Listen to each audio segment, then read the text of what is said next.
Shabbat Shalom. Welcome to everyone this morning. Welcome to everyone to this Pride Shabbat. And I want to remind everyone that Bruce Mallory is tech for today. We're going to keep people muted for the most part, unless I ask you to unmute. There are times that we will get to sing a little bit together. It's a little crazy, but we'll do it sometimes. We'll read a little together.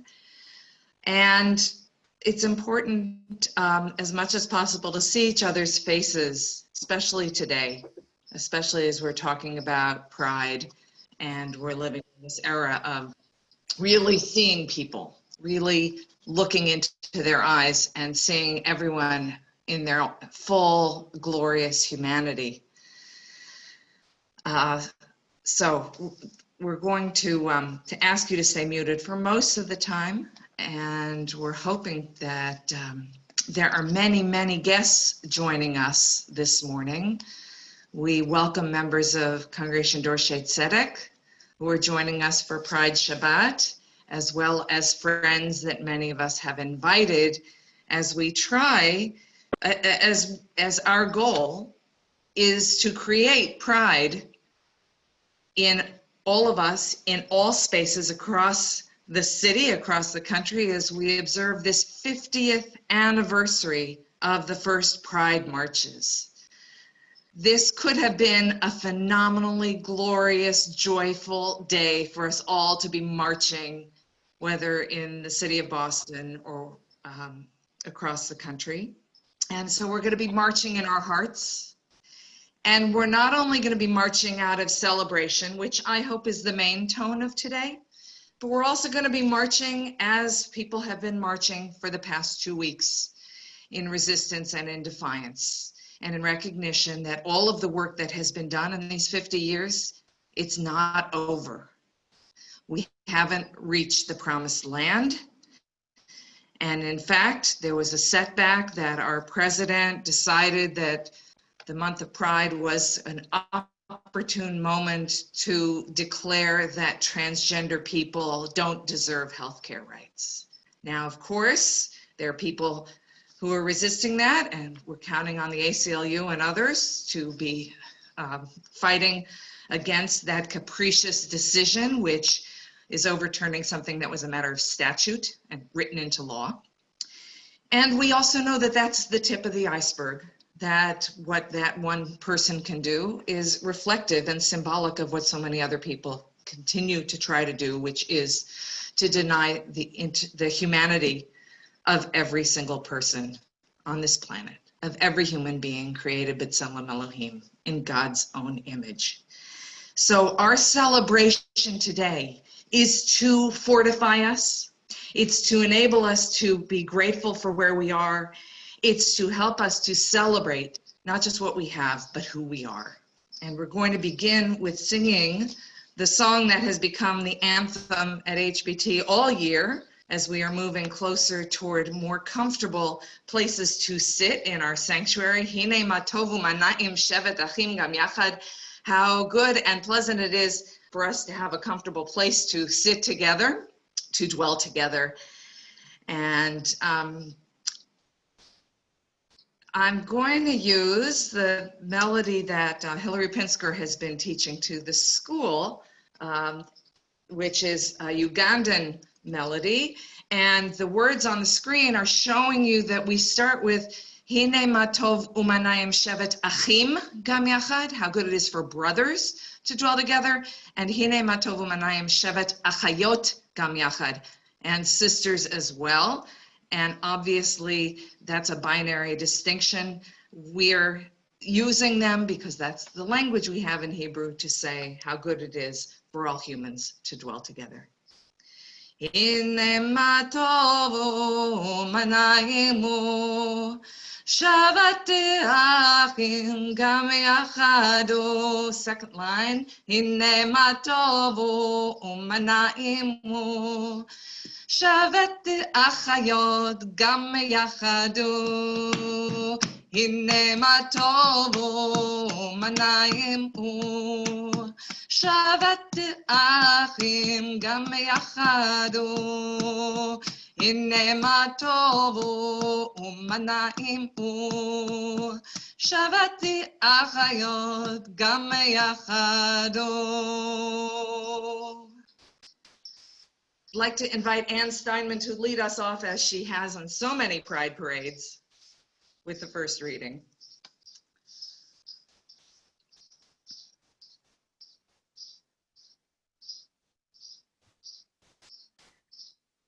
Hine ma tov. How good it is to gather in a rainbow of affections and sexual preferences, in the house of a God who loves each of us as we are created, who loves without limit and forever. How sweet it is to gather together, all genders, in the house of a God who transcends human limits and categories. Thank you, Ann.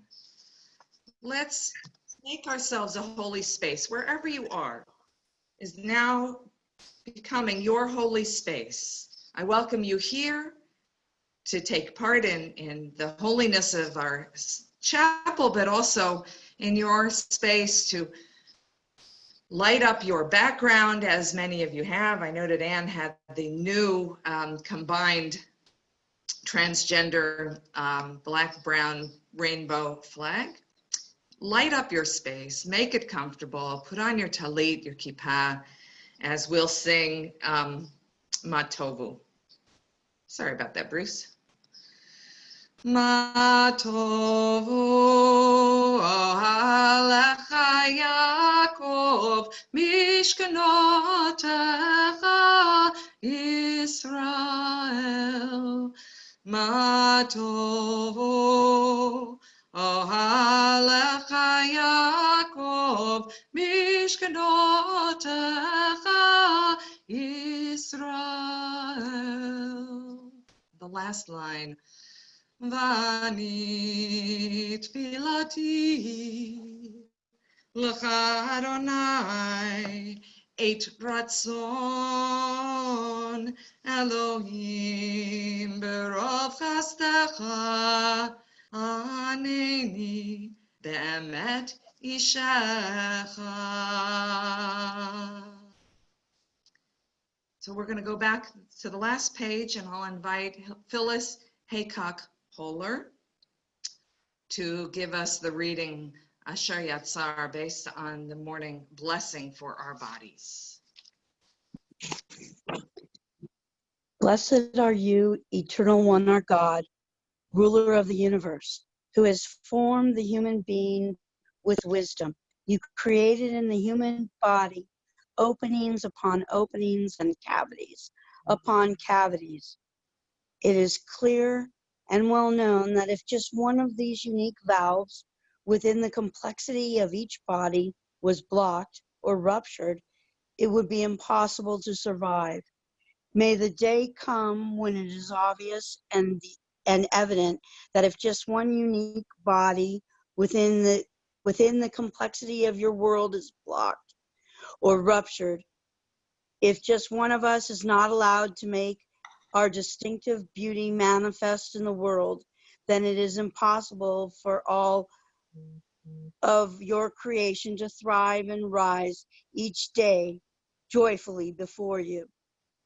Blessed are you, source of all life and form, who implanted within us the ability to shape and reshape ourselves, molding and changing, transitioning and enduring our bodies, so that the fullness of our genders and abundance of our desires and the diversity of our souls can be revealed. Blessed are you, Eternal One, who has made me your partner in daily completing the task of my own formation. Amen. So let's sing a song of celebration, Psalm 150.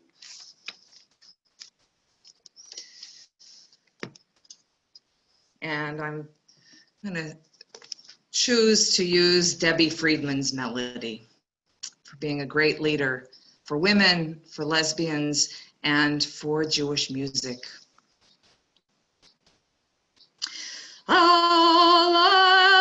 Hallelujah, hallelujah,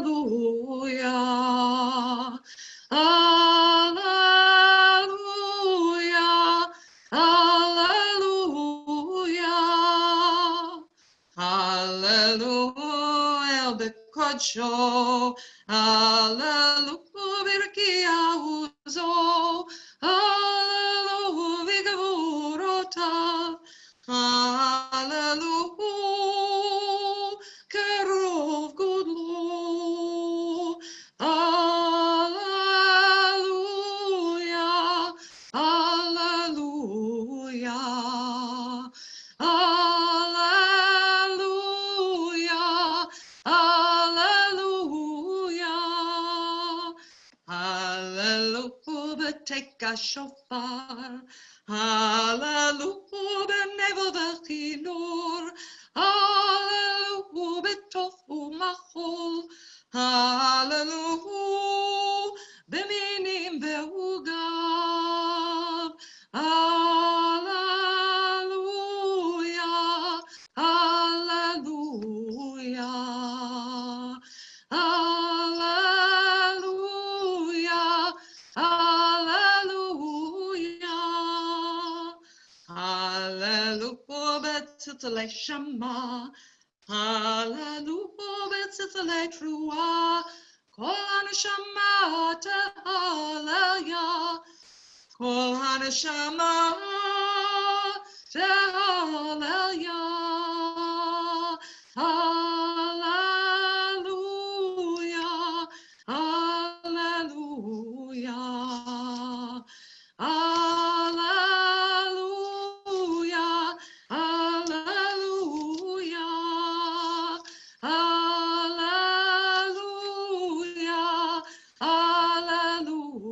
hallelujah, hallelujah, hallelujah. We're going to go to 268. And for this, I'll invite everyone to unmute if you choose as we read below the line. Every day, Creation renewed. Wake up and see your folding. spreading light of dawn, Spreading light of dawn, all World. all with in divine goodness and love coming every into day, fresh, creation renewed, fresh, reflected in the great light, goodness, the new day, one every precious day, day, creation eternity. reflected in great light. reflected in the great light. We see A it new day. one One precious day. Eternity. We'll take hold of our talit with that sense of bringing us all together, all the fringes among us come to the center. We gather for the Shema.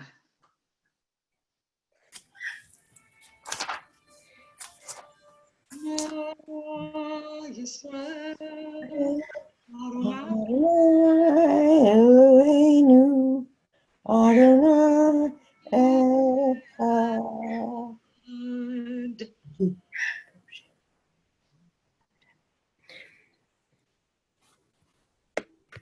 ואהבת את אדוני אלוהיך בכל לבבך ובכל נפשך ובכל מאודיך. והיו הדברים האלה אשר אנוכי מצווך היום על לבביך. ושיננתם לבניך ודיברת בם בשבתך בביתך ובלכתך בדרך ובשוכבך ובקומך. וקשרתם לאות על ידיך. והיו לטוטפות בין עיניך, וכתבתם על מזוזות ביתך ובשעריך.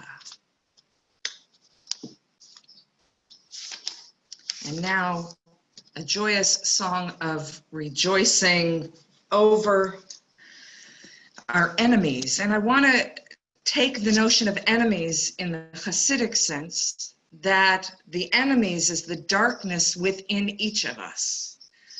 That we do not divide our world up into us, into the, and them, but rather we work together to defeat the darkness that pervades every soul, that we all struggle with, whether we're struggling over our own alienation or isolation, or whether we're struggling with outside forces that are preventing us from being who we are. Each of us can reclaim that moment of micha mocha, of crossing the sea and saying, I have prevailed. So as you sing, I invite you to try to envision that moment when you got to the other side.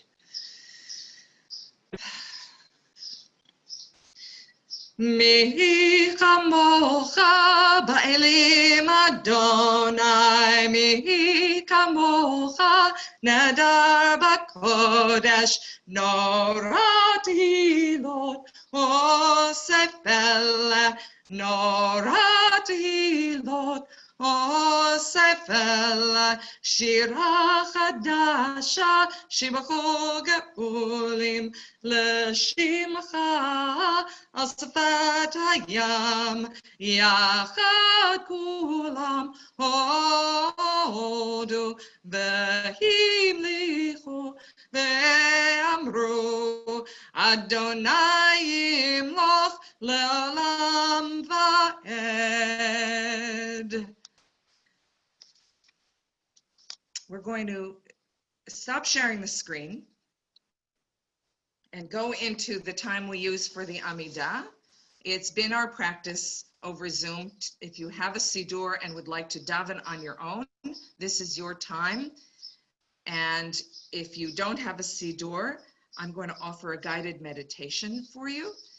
Either way, you may choose to stay on screen, or you can choose to close your video, whatever enables you to minimize your own distraction. And if you are joining the meditation, I invite you to take comfortable position in a chair, standing, lying down, a position where you feel grounded, where you feel held, where you feel embraced. You can relax into it, and also you can feel your breath. So don't relax so much that you can't breathe easily. And take a moment to think about this body that God has given you. Notice your toes, your toenails, your heels, your ankles, the calves, the thighs, your hips. Notice your groin, your belly, your ribs. Feel your lungs breathing in and out, gently without being forced, as if you are being breathed. Notice your shoulders, your arms, elbows, your wrists and hands and fingernails.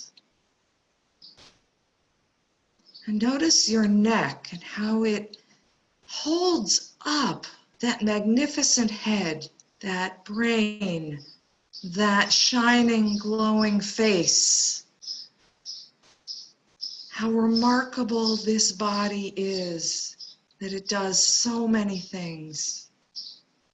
Take a moment to think about all of the things that your body does and has done. We know that some of our parts are not working the way other parts do. That's part of who we are. Embrace those parts. They are part of you. Those who have been through childbirth, those who have been through illness or an accident. Love those parts of you for what they've given you. Now I'd like you to imagine you are among many, many, many bodies of all kinds, of all people. I want you to notice the colors around you. Notice the colors of sky and trees, flowers, homes, of art, whatever surrounds you, notice it. Notice the colors of skin, how varied they are. Even in one body, our skin colors change. Embrace those colors. And if you were about to be created, and God said to you, what color do you choose for yourself, for your soul? Just take a moment to imagine any color at all. Can be from the rainbow, but the rainbow isn't all color either. What's the color of your soul? Take a moment with that.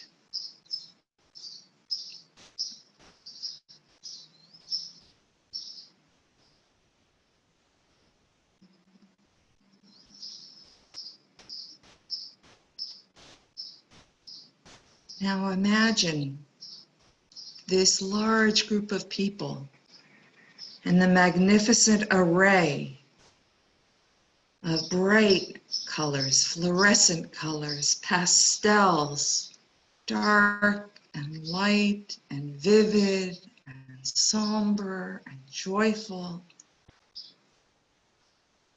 This is God's creation.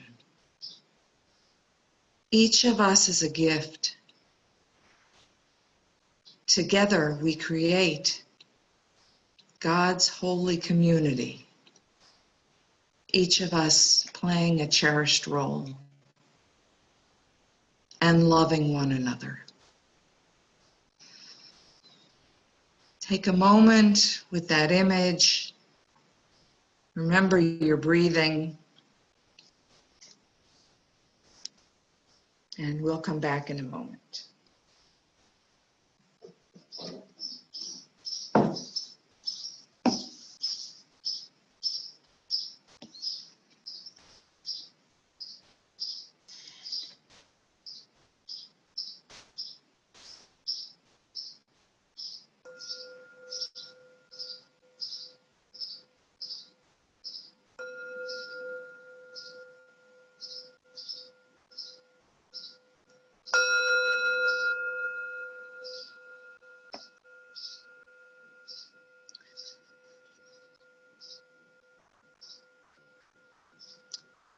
All of those colors together create shalom, the wholeness, the peace that holds us and that lifts us up from inside and connects us to one another.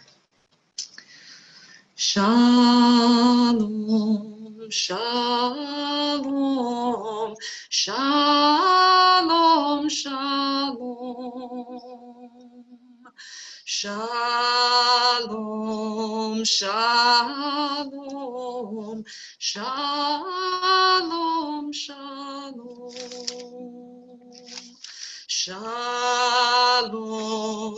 shalom, shalom, shalom. Shalom, shalom, shalom, shalom. Shalom, shalom.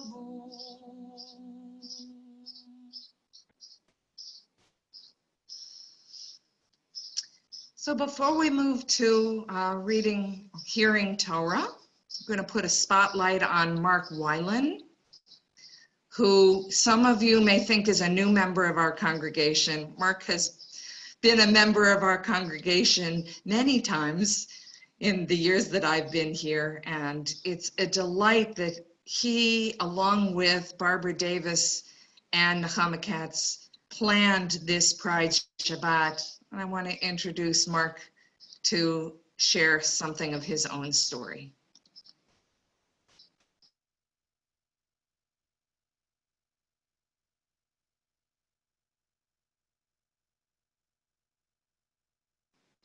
All right, I just unmuted you. Thank you, Rabbi. I just wanted to share my experience on what it means to me to be part of Hillel B'nai Torah's LGBTQ plus inclusive Jewish community. In September 2004, I was contemplating two upcoming events. Firstly, my husband at the time and I were getting our 3 recently adopted children ready for the new school year. And secondly, I was trying to figure out how I can introduce my children to Judaism in a way that would help them embrace my traditions. You see, my 3 sons had spent the previous 2 years in foster care, where they began going to church and enjoying it. So I really wanted them to have a very positive introduction to Judaism. We made a beautiful Seder at home, but for Rosh Hashanah, I wanted them to hear the shofar. And for me, it was important to hear the call of the shofar as part of a community. Having been brought up as a modern Orthodox Jew, tradition is important to me, but my heart and mind yearn for a more inclusive community. I was looking for a more open, egalitarian, and universalist community where my multiracial, interfaith, LGBTQ plus family would not only be tolerated, but one where we would fit in because we didn't even stand out. And if I really had my wish, I really wanted to find some place that felt like a traditional Hamisha shul and not a Goyisha church, if you know what I mean. Honestly, I didn't think such a place existed. Then on a sunny September morning, right after Labor Day, Boston Public Schools had a big event to help children starting kindergarten get off to a good start. The kindergartners received yellow t-shirts, and many neighborhood businesses were giving out free gifts to kids wearing them. After my son Jonathan collected his share of free gifts, including a nail cleaning brush, which he truly needed and needs till this day, we found ourselves sitting outside J.P. Lick's enjoying the free sundae courtesy of the yellow kindergartner t-shirt Jonathan was wearing. Well, at the next table was a mother and daughter, Jonathan's age, wearing a yellow t-shirt.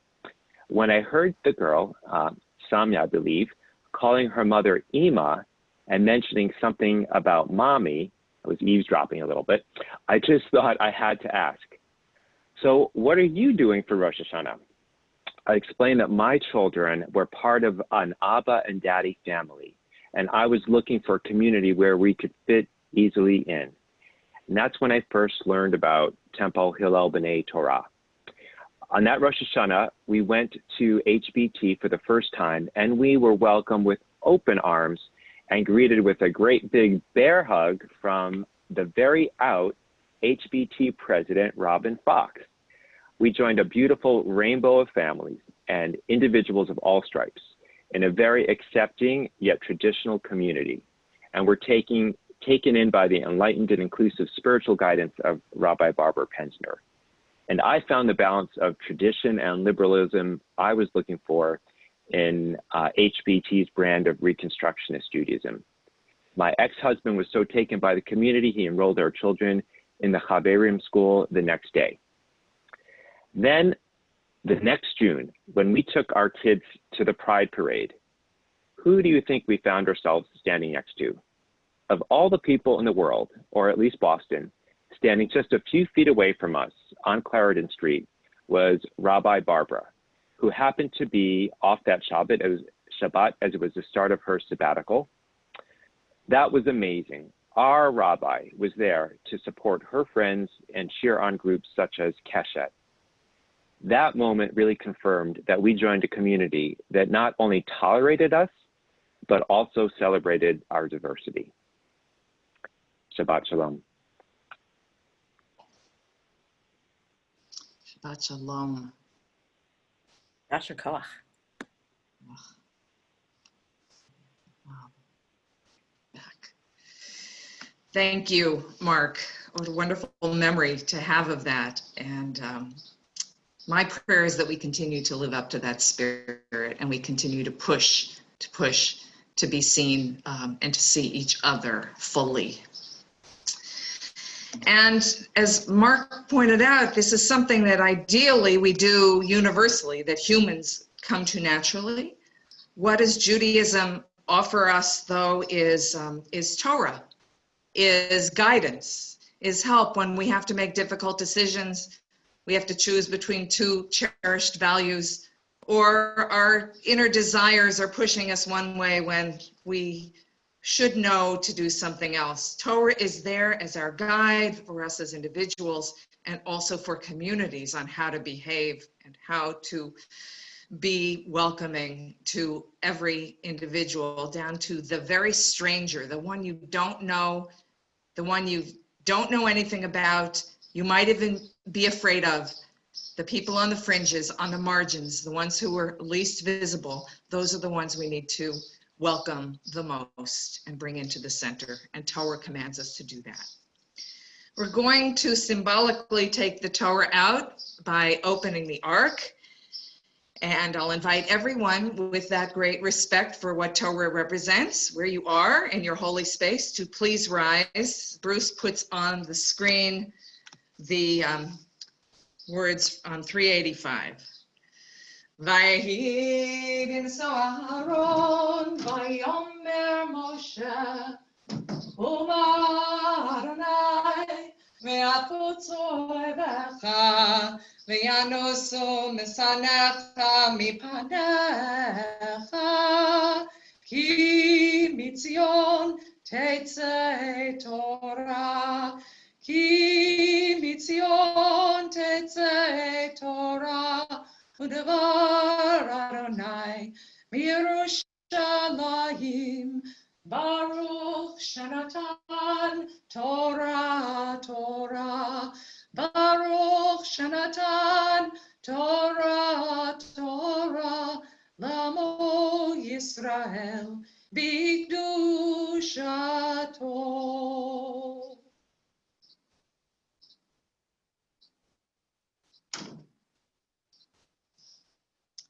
So Torah is with us.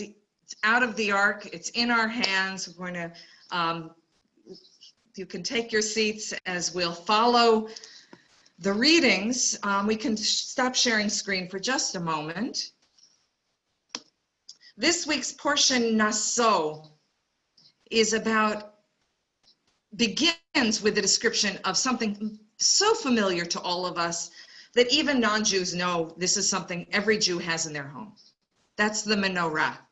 Now, of course, our Hebrew scholars will say, well, the truth is that what we have are called Chanukiot. They're not menorot. They have 9 branches. They don't have 7 branches. It's derived from this portion. What does it mean? It's not Naso. I said Naso. That was a mistake. It's Baha'alotcha. So they both, in my mind, refer to lifting up. And Baha'alotcha is from the root Aleph Lamed Hey, same root as Aliyah, to go up. So this menorah that we carry with us, that comes from ancient times, is something that we lift up, that on Hanukkah we're commanded to put it in the window as a way of bringing light to the world, to letting the world know in the midst of the greatest darkness of the year that there is light. And in our portion, we learn that Aaron is told how to light this menorah, and then we're told that it's made of hammered gold, hammered from base to petal. Now, the gold is not only a beautiful, pure, valuable metal, but it has some amazing qualities. It is very durable, but it's also malleable so that you can shape it. It's a light that has to hold pure oil. The gold has to be able to burn pure oil. Not every substance can burn oil without breaking. So the menorah is a symbol for me of what Jews have had to carry even after the tabernacle was gone, the altar was gone, the Beit HaMikdash, the temple was gone. We still carry this menorah as our way of bringing that pure divine light into the world. But there's another kind of light that's important. that the menorah represents. It's not just the light that goes out, but it's the light within each one of us. That each one of us needs to discover our own light. And when we do, then we burn with pride. For me, that's what pride is all about.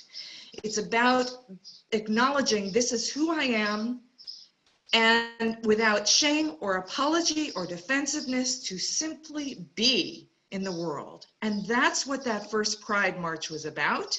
And in fact, that's what those Black trans activists were representing when they stood up against the police 51 years ago at Stonewall in 1969.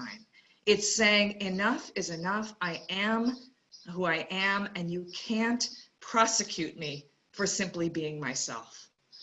So it's important for us that this light that we'll be reading about is not only something we carry out to the world, but particularly for people who may not think of themselves as activists, who may not want to be out there on the streets, for every one of us, holding that light inside, allowing it to burn so that it lights up those dark corners of despair and of isolation, and so that we can all burn with pride. Our first reading is going to be done by Mark Weiland, and Bruce is going to put that reading up on the screen.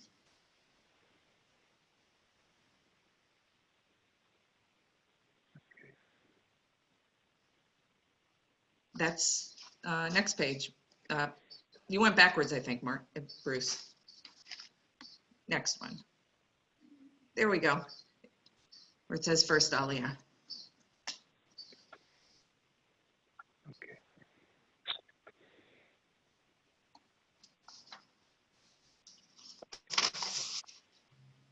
Okay. Shall I begin? Please. Okay. Vayedaber Adonai el Moshe lemor, daber el Aharon va'amarta elav, v'ha'alotcha et hanerot el mul penei hamenorah, ya'iru Shabbat hanerot, vayas ken Aharon el mul penei hamenorah, ha'ela neroteha, Ka'asher tziva Adonai et Moshe, v'zeh ma'aseh hamenorah miksha zahav ajirecha apircha miksha I kamareh asher hereh Adonai et Moshe ken asa et hamenorah. Invite everyone to go to the chat and for your Yesher Koach. And thank you to Mark. Before we go to our second reading, I've skipped to chapter 9, to the symbol of God's cloud hovering over the Mishkan as a sign of when to rest, and lifting when it was a sign to move. And they didn't move every day. They would move some days, and they would journey day after day, and then they would camp, and they would remain, and they needed direction.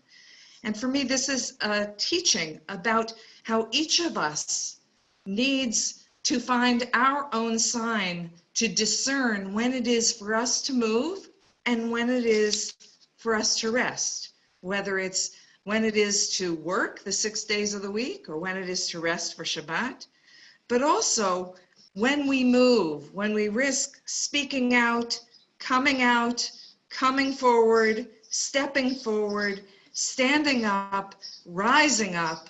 That's when the cloud lifts and we're able to move. But also when the cloud rests, to learn when to wait, when to listen, when to prepare, when to anticipate that moment when the cloud will lift. We have had moments in our history when the cloud miraculously lifted, whether it was the Stonewall riots or the first Pride Parade, or whether it was the murder of George Floyd, where people simply said, we're going to rise up. We've been waiting too long. And sometimes that's what it needs, is that spark But in the meantime, we are all camping, all preparing, all getting ready for that moment. That's what I read in this text that we're going to have in the second and the third Aliyah. Learning to discern the times to camp and the times to pull up camp and move on. So for our second reading, Nechama Katz.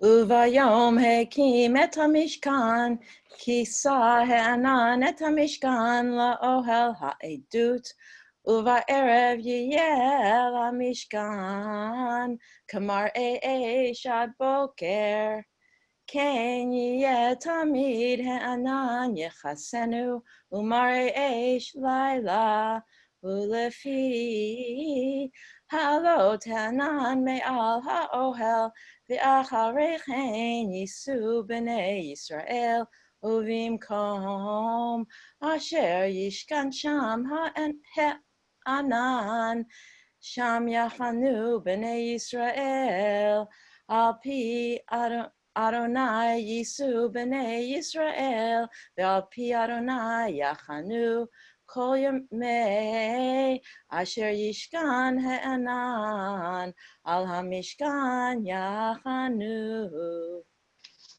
Thank you. And while the Torah is symbolically before us, we're going to pause for a mishaberach, a blessing for healing. So if we can stop sharing for a moment, and I'll chant the blessing for healing and give names of people that I'm aware of in our community who are in need of healing. And then ask you, while I'm chanting, to please write in the chat the names of people that you would like to be included in this prayer for healing. Mishaberach avotenu v'imotenu Avram Yitzchak v'Yaakov Sarif Karachal v'Leah. May the one who blessed our ancestors bless and heal all who are ill. Dina Yocheved bat Selma, Tzipora Yochana bat Sarah, Ilana bat Rachel, Emily Stoller, Yehudit bat Esther, Chaya Fega bat Shoshana, Serena Shapiro, Elka bat Shendel, Gili bat Esther, Masha Yocheved Chaya bat Zavia, Nomi Betzalel bat Chana Rezel, Rachel bat Malka, Tivona bat Sarah, Aliza bat Yehudit, Levana Ronit bat Sarah, Yocheved Basya bat Sarah, Adam ben Sarah. HaKadosh Baruch Hu Yimalei Rachamim Alehem Lach Limam Rapotam Lach Sikam Leachiotam. May the Holy One spread out divine compassion to bring healing and full recovery, to give strength and long life to all who are ill, including all those who are suffering from COVID-19, to all those who are suffering from the trauma of racism, to all those who are suffering from the beatings of police, to all those suffering in our world. May God bring them strength. Hashtabagalav Izman Karib and Omar. Amen. Now let's turn back to our third reading, and Deborah Rosenblatt is going to give us her dramatic rendition of this passage. Thank you, Debbie. ובהאריך הענן על המשכן ימים רבים, ושמרו בני ישראל את משמרת אדוני, ולא ייסעו. ויש אשר יהיה הענן ימים מספר על המשכן, על פי אדוני יחנו, ועל פי אדוני ייסעו. ויש אשר יהיה הענן מערב עד בוקר, ונעלה הענן בבוקר, ונסעו. או יומם ולילה, ונעלה הענן, ונסעו. או יומיים, או חודש, או ימים, והאריך הענן על המשכן, נשכון עליו, יחנו בני ישראל, ולא ייסעו, ובהעלותו ייסעו. על פי אדוני יחנו, ועל פי אדוני יישאו. את משמרת אדוני שמרו, על פי אדוני ביד משה. Yeshar kochech. Wonderful readings. And now, Bruce, if we'll go to the next page. Before we symbolically return the scroll, this is a time of adding blessings. And Renee, Albert, we want to invite you to read the blessing for Pride, and also we also, I think, invited you if there's some other words you want to share, your personal experience. So Renee, it's all yours. Before I read the blessing, I wanted to share a little story. We joined HBT because it was close to our house. We stayed because of the people. And when our elder child came out as transgender and our younger as non-binary, perhaps I was naive, but it never occurred to me that we would receive anything less than a complete unconditional support for our children and our family that we received from this congregation. This past fall, my son began his freshman year at college and brought home a new friend for Rosh Hashanah. She is part of his new LGBTQ family. We were in the temple lobby, donning kippot and talit, and I saw my son nudge his friend and whisper, "See the flag," meaning the rainbow flag, and the signs. And his friend had a full-on grin, gave 2 thumbs up, and whispered back, "Oh yeah, I saw as soon as we walked in." And it wasn't until that moment that I took in that while of course my immediate family feels supported by this community, the family that my kids bring to HBT need to as well. And it is tremendously important that HBT announce we are welcoming to everyone who walks in our doors. So, a blessing for Pride.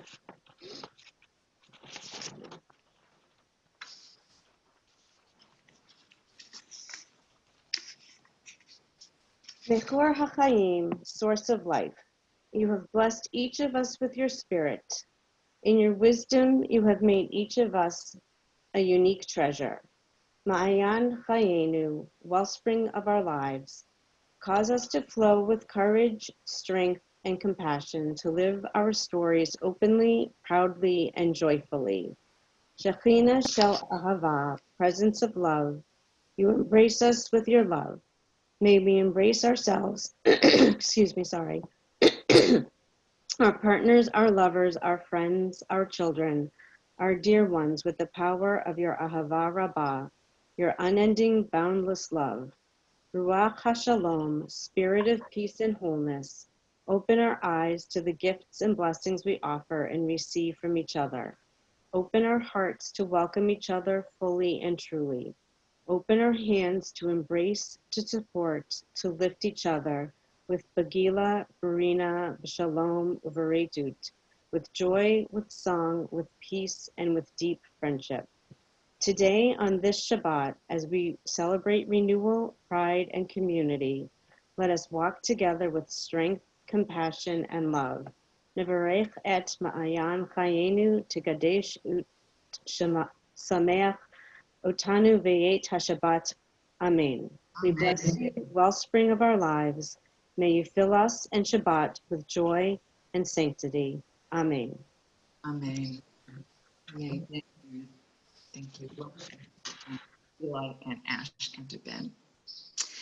And now, if everyone would stand in the presence of Torah, we're going to turn the page to return the scroll, as it were.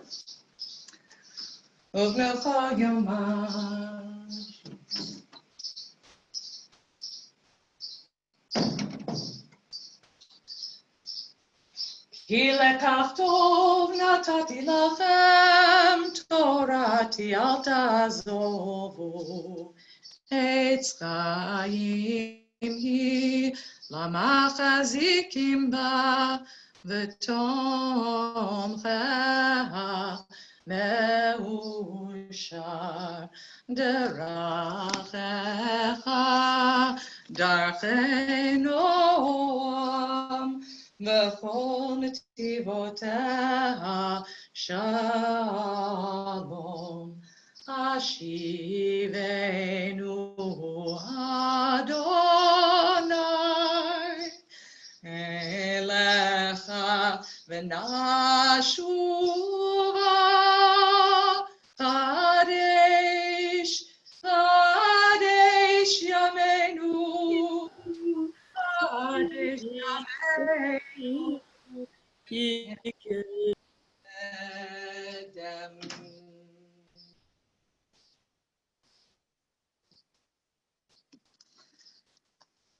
And now as we stop the sharing of the screen, it is such a delight and a privilege and an accident of the pandemic and the quarantine that we have the presence of Idit Klein to speak to us today. And I'm not going to say another word except to invite Barbara Davis to introduce Idit. So I'm honored to welcome Idit Klein, Keshet's president and CEO.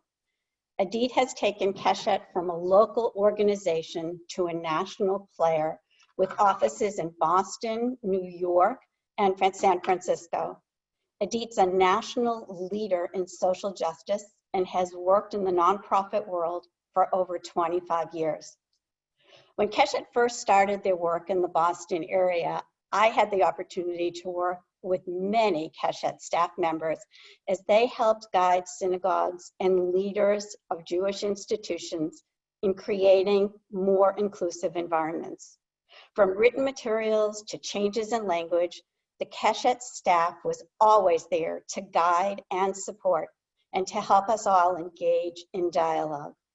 One of the most important lessons I learned in my work with Keshet was the need for patience and to celebrate the small steps that often lead to meaningful communal engagement. On a personal level, Keshet became a special place for our son Stephen when he returned to the Boston area after college in 2003. Stephen found a place where he could connect with other Jewish LGBTQ+ young adults, including his husband, and be involved in an organization that embraced his passion for acceptance and understanding within the Jewish community. Keshet, under Idit's tireless leadership, continues to support families, teens, and Jewish leaders to make LGBTQ+ equality a communal value and institutional imperative. Welcome, Idit. We are so glad you could join us this morning as we celebrate Keshet, our LGBTQ HBT inclusive community, and pride.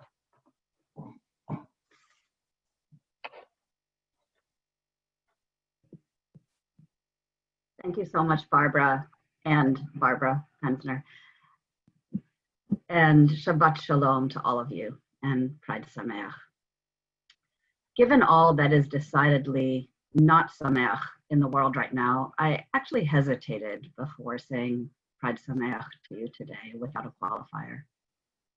Like many of you, I'm sure, I have been thinking about the deadly racism and violence toward Black and brown people in this country, which of course is not new. It's been with us for over 400 years. But people are paying attention now, again, perhaps in a way that will make a difference. And we still are in the midst of a global pandemic that shows no sign of ending. And yet I choose to say to you, Pride Sameach. Because while many of us relate to Pride as a celebration, we must remember that Pride has always been a demand for justice. In fact, Pride sprang from an uprising against police brutality led by Black and brown trans women, as Barbara reminded us earlier. So we must recognize that a Pride Sameach in 2020 is a pride of solidarity with the protests in our streets today. I so hope we will look back on this Pride Month this year as a key transition point in the profound work this country must undertake to achieve full LGBTQ and racial justice. This week's parsha in the book of Bamidbar also marks a transitional period in a different story, the story of our people's journey from slavery to freedom. In this narrative, our ancestors struggled to leave slavery fully behind, the shackles of bondage and the psychological weight of oppression. In their time, Bamidbar, their time in the wilderness, they struggled to embrace the consciousness of a fully liberated people. When Barbara, and who didn't mention that in addition to Stephen finding a home in Keshet early on, he now, although he lives in Detroit with his husband, has become a beloved member of our team, our staff team. So when Barbara approached me to share a few thoughts with you today in honor of Pride and as part of the month-long celebration of Rabbi Barbara Pensner's 25th anniversary as your beloved rabbi, she also asked me to share another narrative of transition. She asked me to share the story of how I've seen the Boston Jewish community and Jewish communities nationally evolve in their commitments to LGBTQ equality. It's so fitting that I tell this story as part of the celebration of Rabbi Pensner's 25 years at Hillel B'nai Torah, because Barbara played an early and instrumental role in mobilizing support for LGBTQ equality and inclusion here in Boston. When I first started building Keshet over 18 years ago, people looked bewildered most of the time when I told them what I did for work. They would say things to me like, how is that a Jewish issue? Or, how is that relevant to the Jewish community? Or, are there really many of you? I don't need to tell you that when I first met Barbara, I think it was in 2002 or so, she didn't ask me any of those questions. She didn't look bewildered. She asked me, how can I help?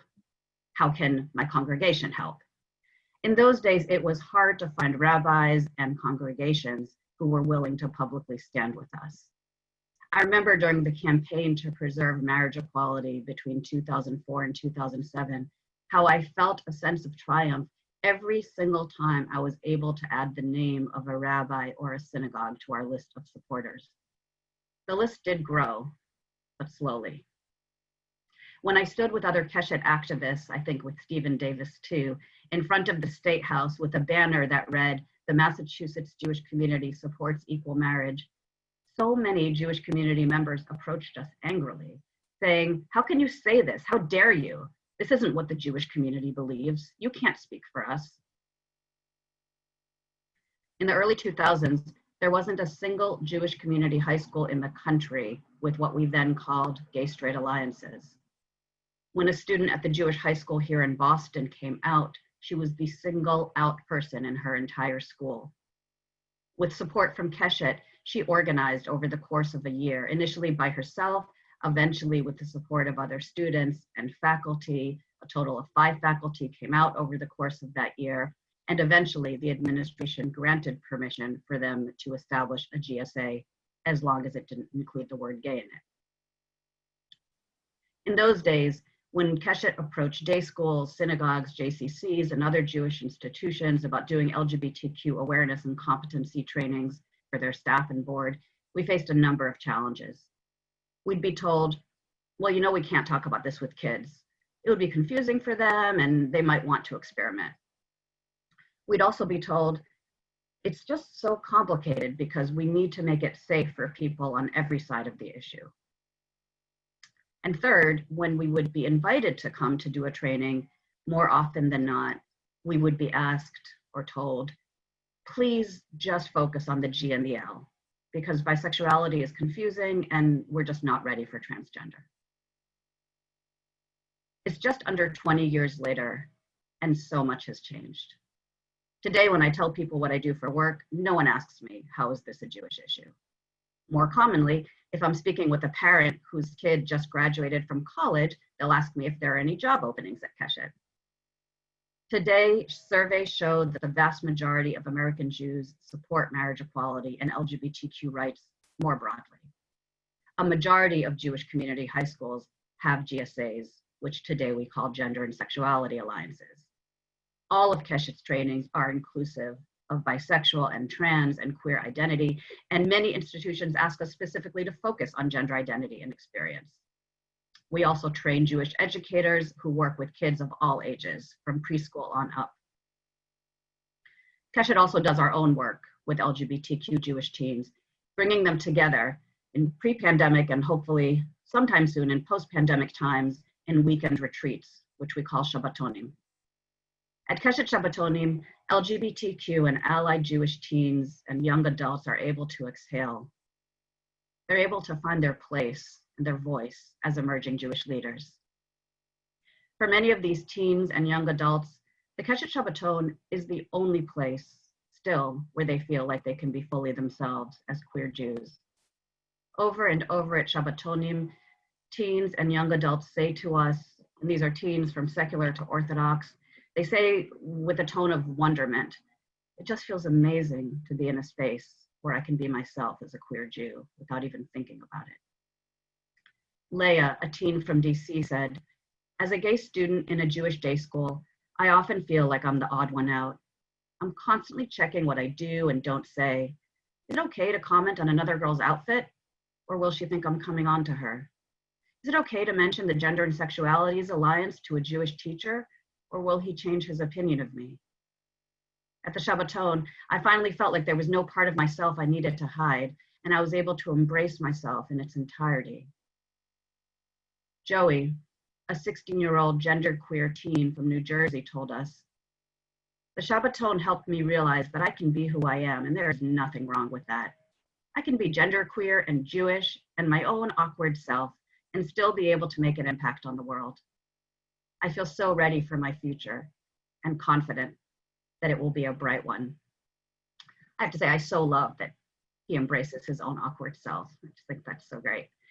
So these words inspire me, but honestly, they also trouble me. They trouble me because both of these kids' families, and in fact, kids who come to us, come from families that belong to shuls that would describe themselves as inclusive. Most of these kids have supportive parents. Most of them go to high schools with some kind of GSA. So how is it that kids who have so much support in their lives still feel so alone as queer Jews? What messages do they continue to receive that make them feel so isolated? What messages do they not receive that would make them feel affirmed and included? And what will it take for LGBTQ Jewish teens and young adults to no longer feel like they need to retreat from the rest of the Jewish community in order to feel like they can be fully themselves? One thing it takes is to be clear, for all of us to be clear, as I know this congregation is, that tolerance is not the goal. No one wants to simply be tolerated in the community that is their home. What we all must be working for is full embrace, full celebration of identity, and advocacy for change in the broader world. There is so much work to do. I'm saying this in the context of an administration that has launched over 100 attacks on existing LGBTQ rights and blocked attempts at progress dozens of times. Just yesterday evening, as Shabbat was coming in, I saw the news that the Trump administration issued a rule that invites healthcare providers to discriminate against transgender people. It allows medical professionals to turn trans people away from seeking basic medical care. That is extremely dangerous for trans people who already experience high rates of discrimination in healthcare, and needless to say, in a time of a pandemic. Shortly after the 2016 election, at Keshet, we started hearing from staff at various Jewish institutions that they were asked to remove their LGBTQ safe zone stickers from their walls, doors, and bulletin boards. They were told that the stickers are too partisan, or more explicitly, that the stickers might offend the Trump supporters in those communities. Our young people notice how and when we show up and when we don't. As I'm sure many of you recall, soon after the president took office, he took action that endangered the lives of trans kids in public schools. The message from the Oval Office was clear. If you're trans or gender nonconforming or non-binary, your life doesn't matter. Keshet urged Jewish community leaders to send a different message, to tell their congregants, members, students, and others, your life matters, and this community will stand by you. Together with the Reconstructionist, conservative, reform, and renewal movements, along with the youth movement arms of each of the denominations, Keshet launched Kavod Achshav, Dignity Now, asking Jewish community institutions to pledge to support trans kids. Teens involved with Keshet noted with pride when they saw their synagogues or rabbis or youth groups sign on to Keshet's public statements. And they noted with sadness a sense of betrayal and anger when their Jewish communities remained silent. Our young people notice when we lead and when we do not. Today, we have new opportunities or long-standing opportunities that suddenly feel more urgent, more present, accessible. Opportunities to stand up and make our voices count. Within our own Jewish communities, those of us who are white have the opportunity to hold ourselves accountable for our own racism and for how we use our privilege. We have the opportunity to address why so many of our Jewish communities have few or no Jews of color. We have the opportunity to listen to Black Jews and other Jews of color and take action together to demand systemic change in this country. I know that this is the work of this community and of your beloved leader, Rabbi Pensner. As we continue to fight for LGBTQ equality, for racial justice and equity, and for a world where all can live in dignity, I'm so grateful to know that we are on this journey together. Jews, LGBTQ people, people of color, those of us who are in one category, two categories, or three, we are all people who know how to survive, how to hold on to hope, and how to persist in our work for a better world. May we be blessed years from now to look back on these times as our own Bamidbar, our own time in the wilderness, our period of transition from slavery to freedom, from oppression to true liberation. Shabbat Shalom and Pride Sameach. Shabbat Shalom, Pride Sameach. Edith, everyone can write in the chat your Yeshakov to Edith. I want to say how I've marveled from when you started Keshet very bravely. I think you were still a joint fellow when you started it and founded it and grew it against all opposition. And I was so grateful to have your energy and vision and leadership to make this a communal agenda, something beyond what any one congregation could do. And I've learned so much from you and from Keshet over the years, and I continue to learn. And I can't thank you enough for being with us to share this pride with the pain and also with the simcha, with the joy. Thank you for being our menorah. And now we're going to take a moment to honor another menorah in our midst. Before we go to Aleinu, it's Mark Weiland mentioned how important Robin Fox was in making him feel at home, and I think a lot of us feel that way. And so it's my great joy to invite Nechama Katz to speak to all that Robin has meant and has been doing for us in the years that she has been. I think it could be 21 years that she's been part of our community. So Nechama, please. Thank you, Rabbi Pensner. I'm going to start with telling you how I came into this way of thinking and came into thinking about Robin's role in our synagogue. I grew up in a strong Jewish home in the Midwest in the conservative movement. My great-grandparents founded our shul. I was USY president. I went to Camp Ramah for a zillion years. I studied at the conservative movement's yeshiva in Israel. I was a Jewish studies major at Brandeis. My Jewish identity, I'm trying to tell you, that's who I was. Then in my 20s, I came out. I naturally approached my lesbianism the same way I had approached my Jewish identity development, with all of myself, with pride in who I was. Wow, I was in for a surprise. I was caught up short when I realized that I was invisible in the Jewish community that had raised me. I went to a camp reunion and realized with pain that all the loving, all the caring, all the friends, the memories, the Jewish identity, the formative years that were so important to me, this wonderful world I'd been raised in had also been steeped in misogyny and homophobia. It wasn't overt violence or hatred, it was invisibility, as other people have talked about earlier today. I worked at a Jewish communal institution and I had to be closeted. I'd been taught growing up in the Jewish community that I was important to Jewish continuity, that my voice and my generation mattered. But now I was being shown that it wasn't true. Judaism didn't want all of me, only a part of me. A part of me was invisible. Well, Serena, my partner, and I decided somewhere in the late 1980s that we simply weren't going to associate with people or institutions who disrespected us or tried to make us invisible. We made that a commitment. We had our friends who became family and our own insular Jewish, lesbian, gay, bi community.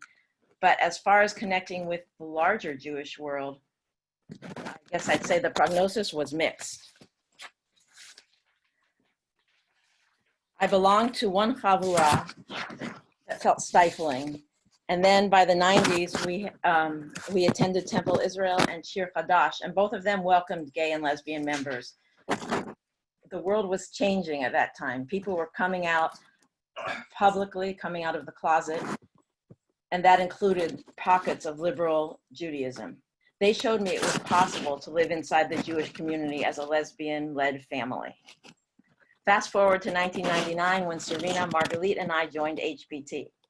What I want to share this morning is that when I came to HBT, I found a place that would accept all of me. I didn't have to check my lesbianism at the door to express my Judaism. I didn't have to be careful about the pronouns for my partner in order to be accepted. I didn't have to compartmentalize myself in order to fit in here or be able to live a Jewish life. Which brings me to the real question of my talk this morning. How exactly did this happen at HBT? And the answer is, I think, in large part, 3 words: Robin, Fox, and leadership. Our family joined HBT a year or 2 after Robin did. I can't tell you what an impression it made on me, like Mark Weiland talked about, to enter a place where we weren't just tolerated for being lesbians, but rather we had a very visible and much loved membership committee chair and very active member of the community who was on the board or steering committee of Keshet, who was a marshal at Gay Pride, who was an out lesbian. She was always at the door hugging people whenever you arrived at shul. The message was profound and powerful. In this institution, you don't need to hide part of yourself in order to be accepted here. We accept all parts of you. If it's you, then that is what Jewish is. That is Jewish expression. You don't have to hide parts of yourself in order to fit in. We define Jewish as who you are. When I reflect on how HBT made that evolution, I give the HBT culture, rabbi, and members credit for fostering a community that welcomed everybody. Rabbi Pensner was officiating at same-sex weddings long before that was common, even in liberal Judaism. She recognized the innate holiness and Jewishness in it. This leadership helped members of HBT to act on the value that people are accepted for who they are and for whatever they have to offer. And then I credit Robin for providing the leadership and especially the role modeling to make it happen.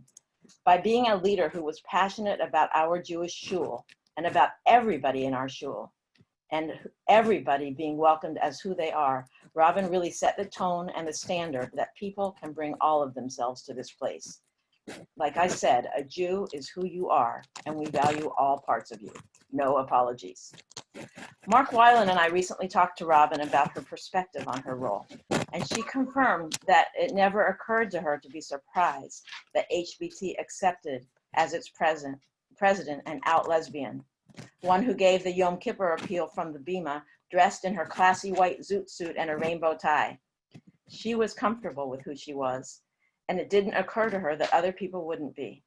That's the kind of leadership that I really believe helped us to turn the corner from tolerating to celebrating our LGBTQ+ inclusive members and community. Robin also mentioned to me that many young people, especially and particularly, asked her to please wear her rainbow tallis at their bar or bat mitzvahs. I think that speaks very importantly to how important it is for young people to have affirming and joyful role models as they explore and develop their identities. By bringing every part of herself to HBT, our community tremendously benefited from Robin's leadership and role modeling. This Shabbat, I want to take a moment just to pay tribute to Robin Fox, and I don't know if she's on the Zoom or not. She was going to try to make it, but I don't know if she did.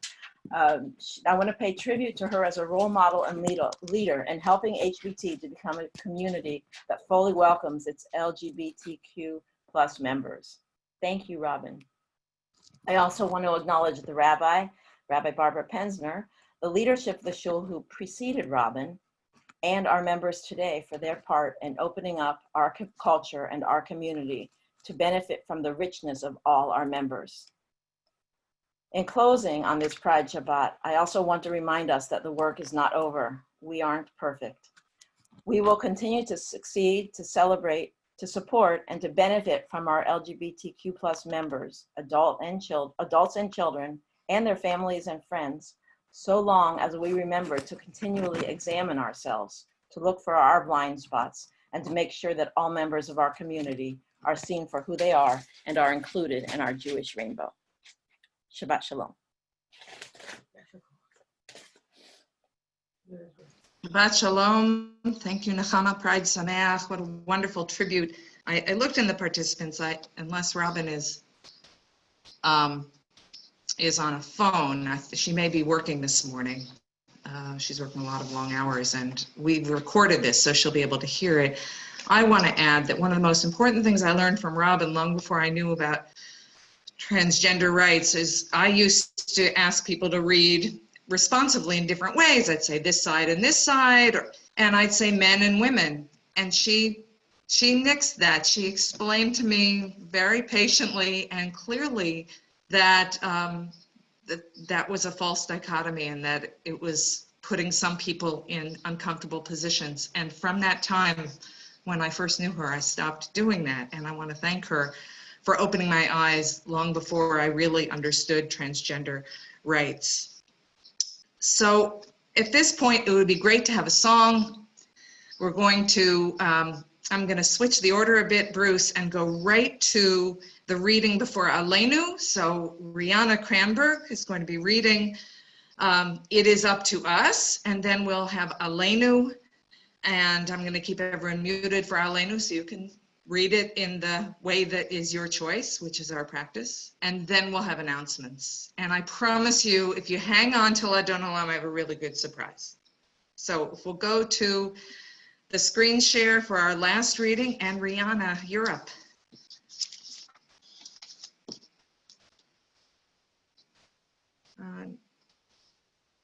The next page. There we go. No, page before. Okay. Elena, it is up to us. The only thing they have to look forward to is hope, and you have to give them hope.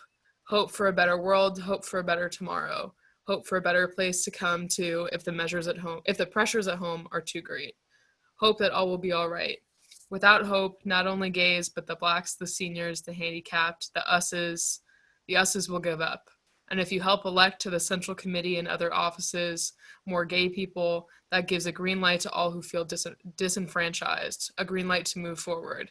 It means hope to a nation that has given up, because if a gay person makes it, the doors are open to everyone. Harvey Milk. Thank you, Rihanna. So as you said, the doors are open. I'm going to open the ark, invite you to stand. We're going to switch to the next page for the first page of Aleinu.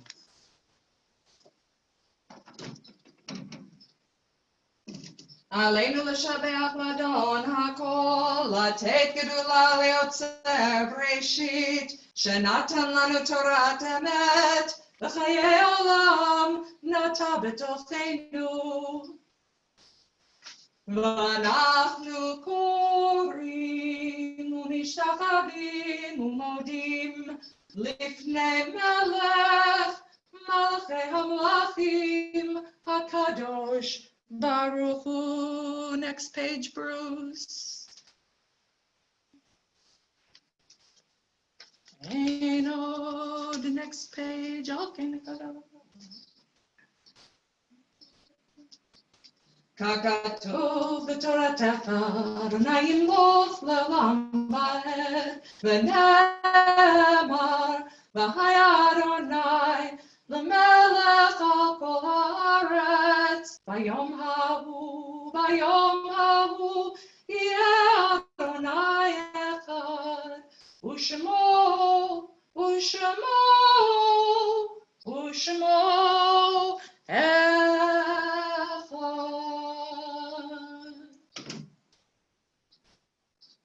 Please take your seats and we'll stop the screen share and open it up to our president, Jocelyn Gordon, who is another menorah in our midst. Thank you, Rabbi. Shabbat Shalom and Pride Sameach, everyone.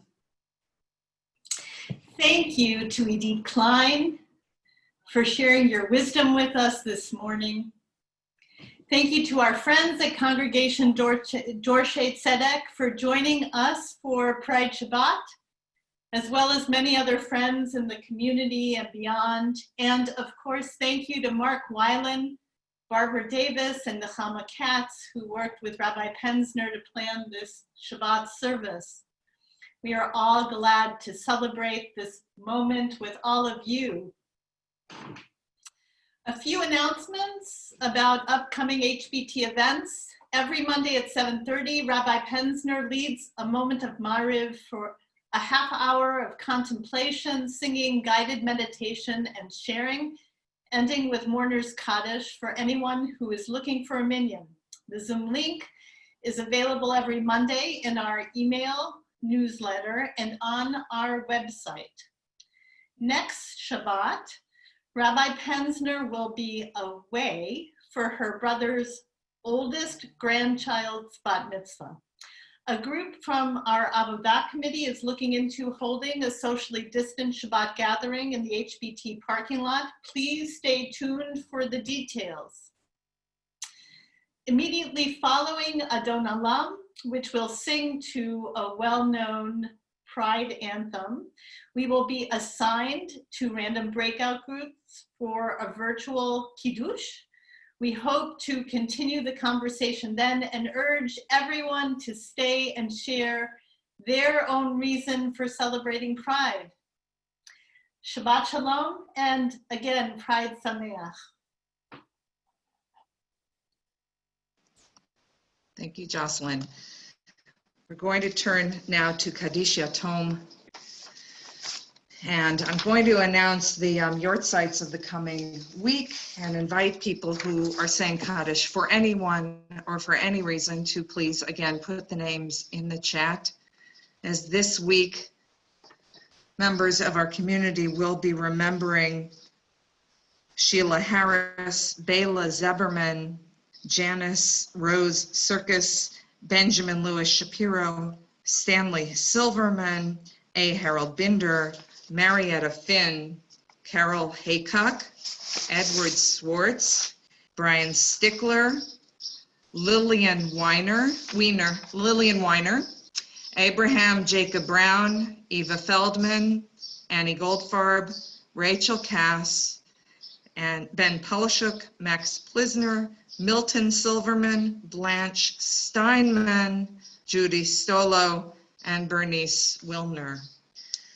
We embrace those who are standing to say Kaddish with compassion, and please focus your attention on them as you make the appropriate responses. Yitgadal v'yitkadash shmei Rabbah. Amen. Divra chirutei. Chayinu Israel. Bagalam. Amen.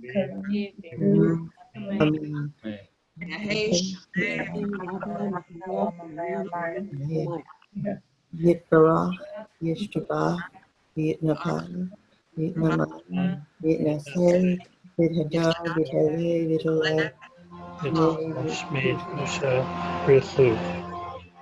Elah Mikol Birchata, Shirata, Birchata, Nechemata, Tamiran. Amen. Amen. Amen.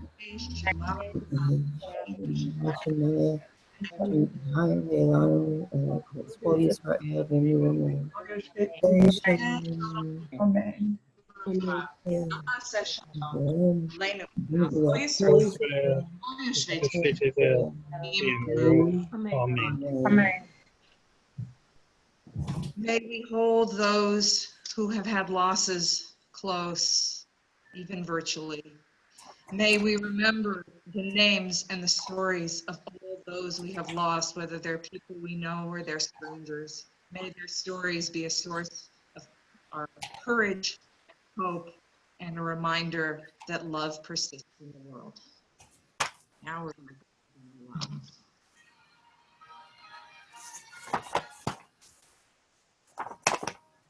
That we mute everybody. This is my moment to make Gloria Gaynor Jewish. We're gonna, Bruce, we need Adon Olam. All right.